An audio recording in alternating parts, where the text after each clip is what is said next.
Si tu veux, tu peux t'asseoir. Si tu as ta Bible, tu la prends, sinon, ce dont j'ai besoin, c'est ton attention. J'ai juste 2-3 phrases à te donner. Nous sommes ici pour adorer Dieu. Amen. Qui aime l'adoration? Oh, il n'y a rien. Vous savez, chercher l'argent, c'est difficile. C'est pas ça. Chercher du travail, c'est difficile. Et quand tu as le travail, travailler, c'est difficile. Vous êtes d'accord avec moi?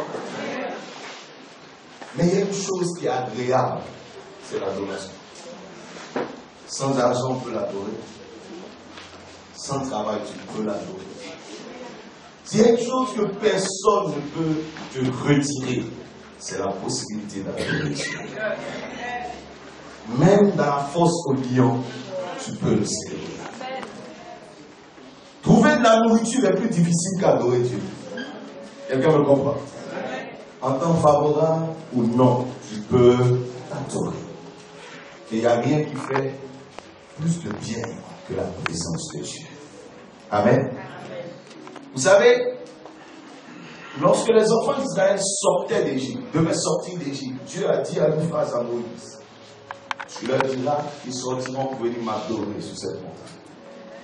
Donc, l'adoration a été la motivation, la cause de leur délivrance.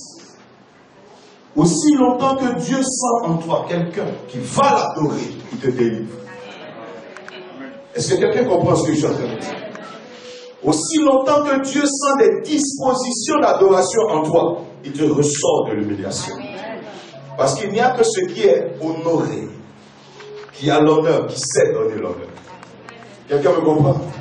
Donc Dieu dit à Moïse, ils sortiront et ils viendront m'adorer sur cette montagne. Amen.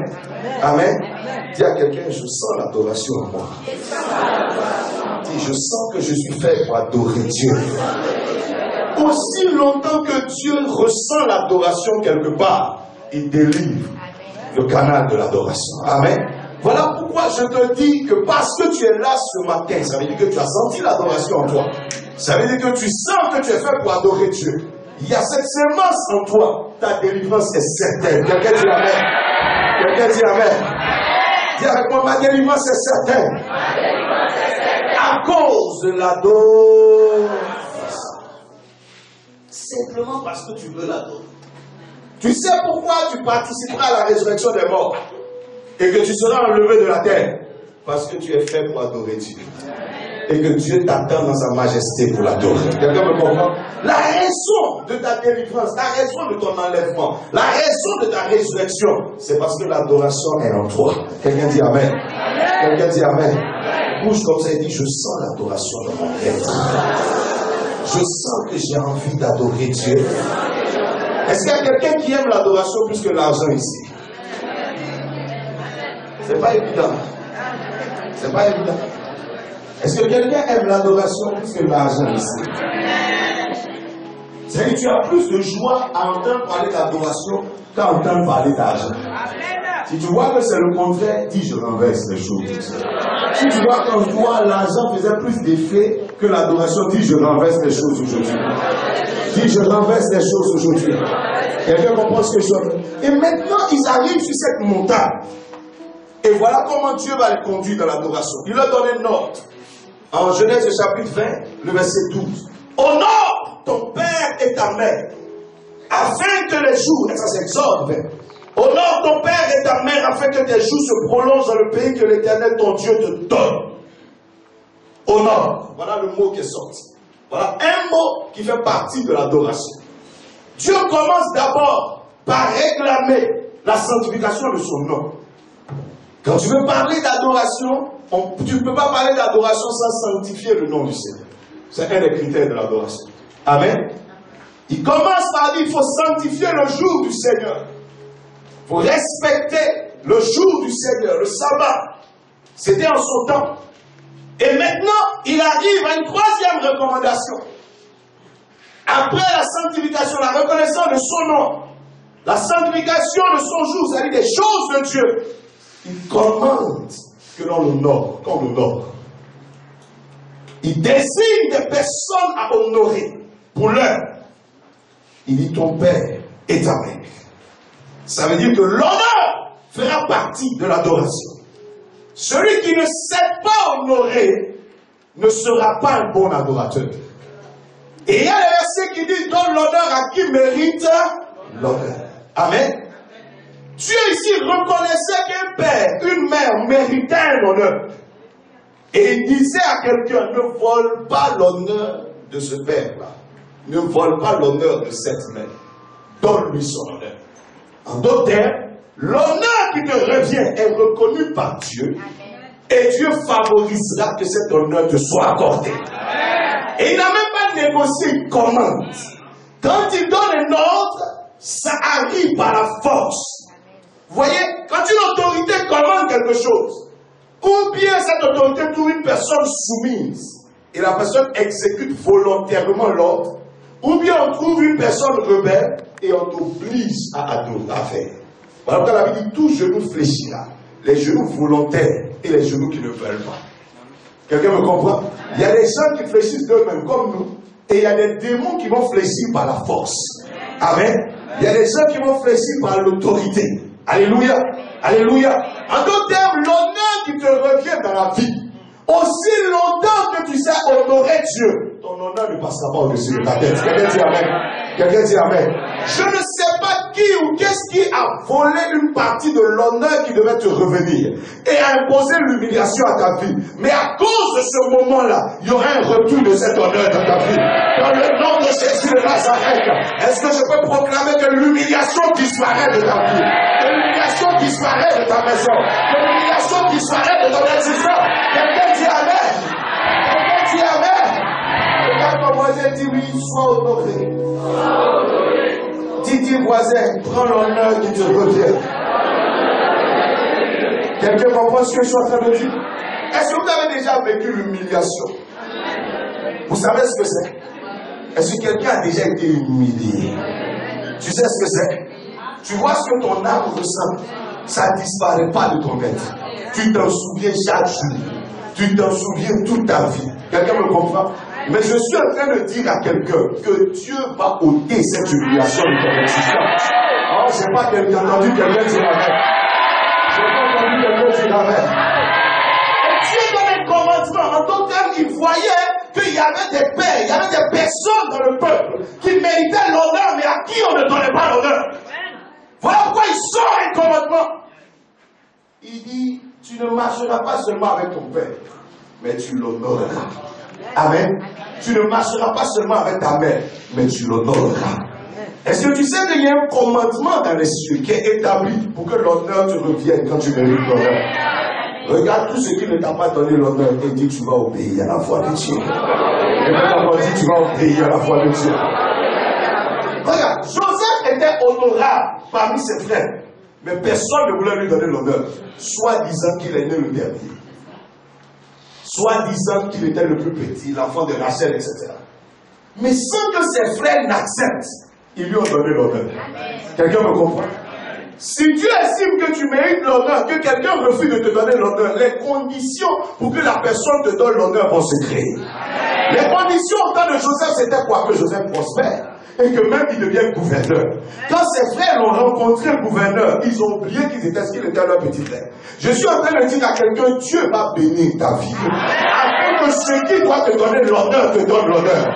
Est-ce que je peux appeler la prospérité dans ta vie? Est-ce que je peux appeler la gloire dans ta vie? Est-ce que je peux appeler la faveur dans ta vie? Est-ce que je peux appeler la bénédiction dans ta vie? Quelqu'un dit Amen très fort. Quelqu'un dit Amen très fort. Vous savez, il y a des choses et des personnes honorables, mais on s'efforce de rendre, de déshonorer. Et on a saisi Joseph. Son vêtement, normalement, indiquait qu'il était honorable. Son père lui a fait un vêtement. Quand quelqu'un voyait ce vêtement, on savait que celui-là, c'est quelqu'un. Vous comprenez ce que je suis en train de dire? On savait que celui-là, c'est le fils d'un grand. N'est-ce pas? C'est le fils de quelqu'un qui est béni. Donc, partout où il passait, on le respectait. Et ses frères, dans la jalousie, ont arraché son... afin que Joseph se retrouve comment? Nu. Et que personne ne puisse reconnaître qu'il était honorable. Quelqu'un me comprend? Joseph s'est retrouvé en Égypte. Comme on ne le reconnaît pas comme quelqu'un d'honorable, on l'a pris comme un esclave. Quelqu'un comprend ce que je veux dire? Mais la prospérité l'a accompagné afin que ce qu'on a enlevé revienne. Je suis en train de dire à quelqu'un, les signes qu'on a enlevés de ta vie, afin d'empêcher que tu sois honoré, l'Éternel ramènera ces signes dans le nom de Jésus de Nazareth. Quelqu'un dit Amen. La prospérité l'a accompagné pour rétablir les choses. À un moment donné, la Bible dit, même la femme de Potiphar le regardait et dit, celui-là, c'est pas un esclave. Il est même meilleur que mon mari. Il faut mieux que Potiphar que j'ai épousé. Je suis en train de dire à quelqu'un, il y a une chose qui est passée au-dessus de toi, à cause d'une jalousie, à cause d'une méchanceté, à cause d'une injustice. Mais parce que tu es venu à son moment d'honneur, que l'ordre soit rétabli. Ce qui est à la tête sera à la tête, ce qui est à la queue sera à la queue. Je te vois en train de dévancer des personnes. Je te vois en train de reprendre ta place. Dans ta famille, tu ne prendras ta place. Dans ta société, tu ne prendras ta place. Dans ta génération, tu ne prendras ta place. Au nom de Jésus de Nazareth. Ah, regarde, quelqu'un mérite l'honneur. Mais le diable s'est arrangé pour qu'on ne reconnaisse pas ça. Et Joseph est arrivé en Égypte. Tu sais, dans ta famille, il y a ceux qui doivent te respecter, mais qui n'arrivent pas à te respecter. Parce que la jalousie a travaillé. Parce qu'il y a eu le passage de la sorcellerie. Parce qu'il y a eu le passage de la même méchante. On devait respecter Joseph, mais le passage de la jalousie a retiré ses vêtements. Aujourd'hui, il y a des gens, quand on regarde votre fille, il y a eu un passage de méchanceté. Il y a eu un passage de douleur. Il y a eu un passage de sorcellerie. C'est le passage de la sorcellerie qui t'a rendu comme ça. C'est le passage de l'injustice qui t'a rendu comme ça. C'est le passage de la jalousie qui t'a rendu comme ça. Mais parce qu'il y a eu le passage de la méchanceté, Dieu a fait passer aussi la prospérité. Il a fait passer aussi sa faveur. Et la Bible dit la faveur a reconstitué Joseph. La faveur a réveillé Joseph. La faveur a remonté Joseph. Ce matin, je déclare que tu ne vas plus redescendre. Mais l'Éternel va t'aider à remonter.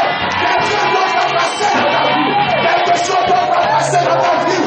Est-ce que quelqu'un peut dire Amen et recevoir? Dis à quelqu'un, je sens un nouveau passage dans ma vie. Dis, je sens un nouveau passage dans ma vie. Dis, je sens quelque chose de passer dans ma vie. Je sens un nouvel événement qui va arriver. Je sens une nouvelle personne qui va arriver. Je sens une nouvelle connexion qui va arriver. Est-ce que quelqu'un sent que quelque chose va passer dans ta vie? Quelque chose va se passer dans ta vie. Enfant de Dieu, je déclare, avant la fin de cette année, il y aura une date du passage de l'honneur, du passage de la prospérité, du passage de la bénédiction, du passage de la faveur, du passage de la gloire de ta vie. Et que dit Amen, Amen, Amen.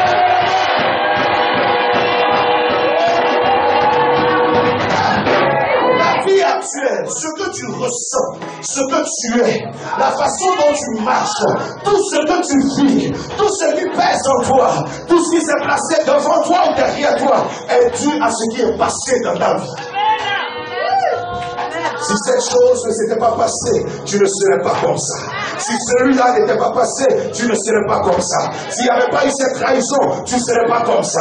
S'il n'y avait pas eu ce malheur, tu ne serais pas comme ça. S'il n'y avait pas eu cette jalousie, tu ne serais pas comme ça. S'il n'y avait pas eu cette méchanceté, tu ne serais pas comme ça. S'il n'y avait pas eu cette sorcellerie, tu ne serais pas comme ça. S'il n'y avait pas eu ce passage de la jalousie, tu ne serais pas comme ça. Dieu sait exactement comment tu devais être. Comme il sait ce que tu devais être. Et qu'il n'est pas d'accord. Voilà pourquoi il commande. Quand il commande au ciel. Quand il commande à l'atmosphère. Quand il commande aux circonstances. Quand il commande à la mer. Quand il commande à l'argent. Et il donne un commandement. Il dit honore ce monsieur-là. Honorez ce monsieur-là. Honorez telle personne. La personne mérite l'honneur. Est-ce que je peux dire à quelqu'un que l'argent reçoit un ordre dans la faveur, que les circonstances reçoivent un ordre dans la faveur, que le ciel reçoit un ordre dans ta faveur, que le travail reçoit un ordre dans ta faveur. Il y a une porte qui vient de recevoir l'ordre de provoquer l'honneur dans ta vie. Quelqu'un dit Alléluia, Alléluia. Et Jésus-Christ a dit une phrase, écoutez-moi, laissez cette moment s'exprimer. Jésus-Christ a dit une phrase. Il dit allez dans le village qui est devant. C'est vrai que je me promène comme ça. C'est vrai que j'avance comme ça. C'est vrai que je marche à pied. Mais je suis roi. Et parce que je suis roi, ce jour est mon jour. Il dit ce jour, il dit ce jour est mon jour. Il dit allez dans le village qui est là. Vous trouverez un anneau attaché. Un élément d'honneur attaché. Mais cet élément m'a été réservé. Est-ce que je peux dire à quelqu'un qu'il y a des choses qui étaient réservées? Depuis longtemps, tu évoluais sans honneur parce que ces choses étaient encore attachées. Mais ce matin, par l'autorité du nom de Jésus dans ma vie, je déclare qu'il y a un détachement qui est en train de se faire. Il y a un détachement qui est en train de se faire. Il y a un détachement qui est en train de se faire. Quelqu'un va se détacher pour toi. Une bénédiction va se détacher pour toi. Une faveur va se détacher pour toi.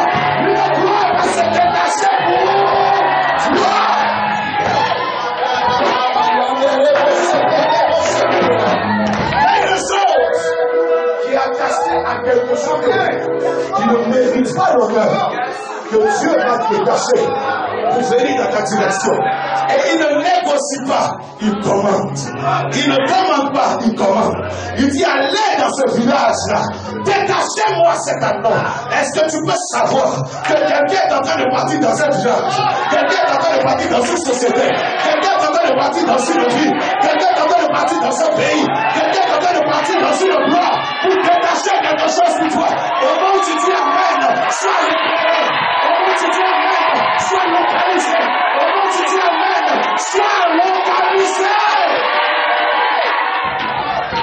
Il dit, et si quelqu'un s'oppose, dites à la personne que le Seigneur en a reçu. Et la personne se soumettra. Est-ce que tu sais que c'est Dieu qui avait besoin que les hommes, les pères soient honorés, que les mères soient honorées? C'est lui qui avait besoin. Il sait qu'il a provoqué des souffrances dans la vie de ces personnes afin que des prophètes avancent, afin que des enfants croissent. Il sait qu'il a donné une charge. Alors il commande qu'on leur donne un honneur afin que chacun puisse lui dire: oh Seigneur, tu n'as pas fatigué pour rien. Tu n'as pas fait souffrir pour rien. Est-ce que je peux dire à quelqu'un que ta souffrance sera récompensée, que ton salaire sera récompensé, que ton travail sera récompensé? L'Éternel te donnera.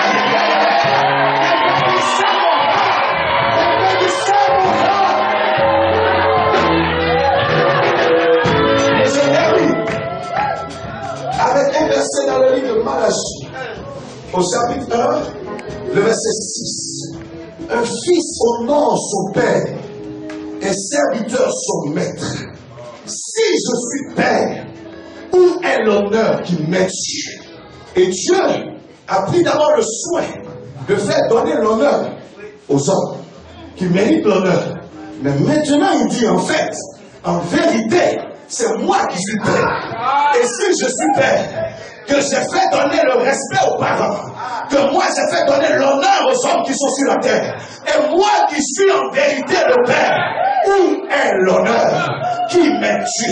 Regarde, ce matin tu es ici parce que l'honneur perdu de Dieu lui sera redonné par ton canal. L'honneur qu'on a volé lui sera redonné. C'est parce que tu crois qu'il mérite l'honneur que tu es ici ce matin. Si tu crois cela, lève ta main comme ça. Dis-lui, ce qui t'est dû te reviendra. Dis avec moi, à toi soit l'honneur. Dis-lui, tu mérites l'honneur. Et Dieu m'a parlé. Et il montre une voie pour l'honorer. Il dit, ceux qui voudront m'honorer, quelquefois lèveront les mains dans ma présence, comme tu es en train de le faire. Lève tes deux mains comme ça. Et dis, à toi soit l'honneur. Ceux qui devront m'honorer, quelquefois ouvriront leur bouche et sortiront le fruit de leurs lèvres. Dis avec moi, toi soit l'honneur. Toi soit l'honneur. À ce moment-là, il dit ceux qui devront m'honorer, quelquefois entreront dans ma présence avec des cantiques de louange, avec des cantiques d'adoration, comme ce que tu es en train de dire maintenant. Dis honneur à l'agneau. Dis encore honneur à l'agneau. Dis encore honneur à l'agneau.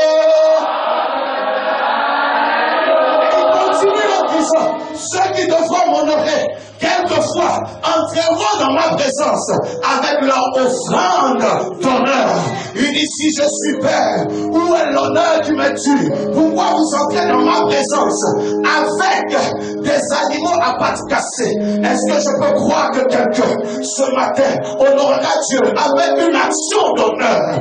Regarde, prends une offrande qui n'a pas une patte cassée, prends une offrande qui n'a pas une oreille coupée. En d'autres termes, ce qui vient de ton cœur. Ça ne veut pas dire forcément le montant. On ne parle pas de la quantité, mais on parle également de ce que tu ressens dans ton cœur, ce que tu apprécies, la possibilité que tu as. Et nous allons conclure ce temps d'honneur